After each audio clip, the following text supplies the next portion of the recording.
So before I start this video, I know I'm in a different location. I'm in my granddad's house. I just decided I was getting my nails done today, and I just brought my phone along, and I just decided, well, I might as well make a YouTube video because my phone is up and running now. I had a little problem with my phone and stuff like that. Not the camera, but my phone was just sort of playing up on me. I had too much content on it and I had to sort of get rid of it. But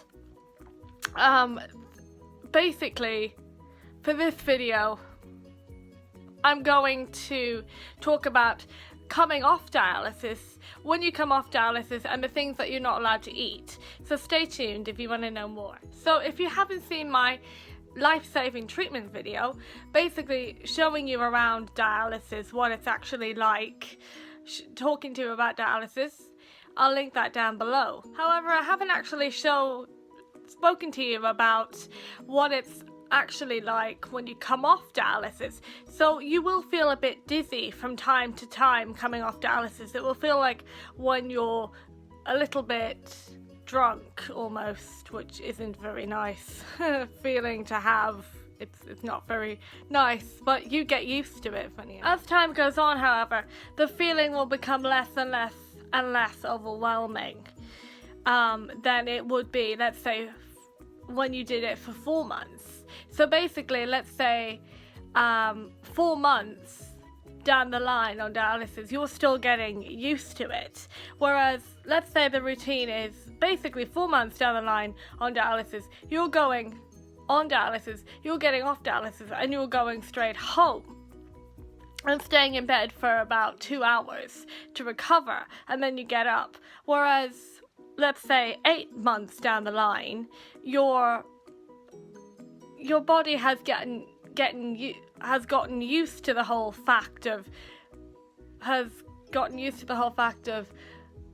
the routine of feeling drunk and, feeling dizzy or whatever, and therefore you're less inclined to go to bed.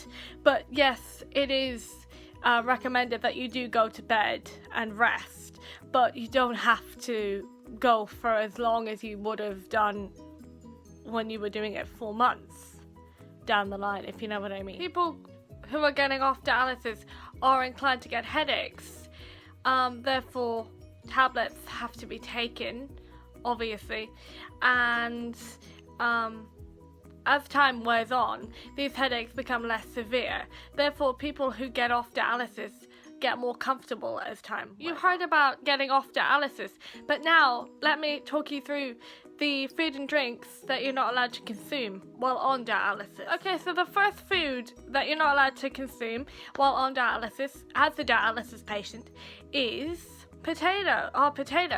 Potatoes contain potassium, phosphate, that the body cannot, that the kidneys cannot break down, and therefore if you're actually having potatoes, you have to double boil them to get rid of that phosphate. So the second food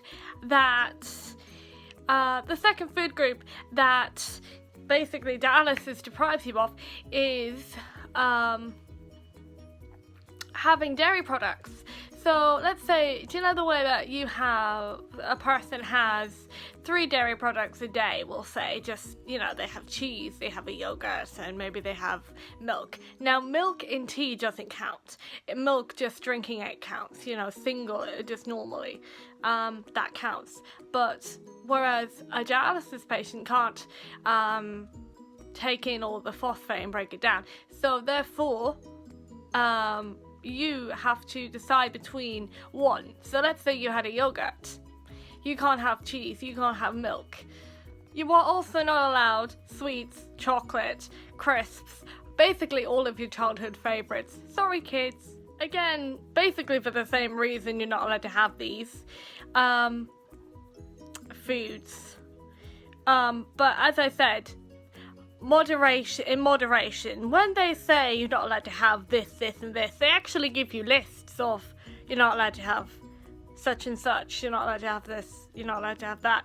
But they don't mean it, you're not allowed to have it forever. They mean that you're not allowed to have it like every day, obviously, but within moderation. Let's say if you had something not for like 2 weeks and you decide to have a packet of crisps, you can, but not like every day. But limit it to 1. Let's say if you had 2, well, limit it to 1, you know, for dialysis patients. You know the way that people have 2 packets of crisps or just have 1. You know, do it in moderation, as I said. That's the best way. So that's it for this video for getting off dialysis and what you're not allowed to eat whilst a dialysis patient. I hope you enjoyed the video. Don't forget to comment and subscribe, and I'll see you in the next video. Bye!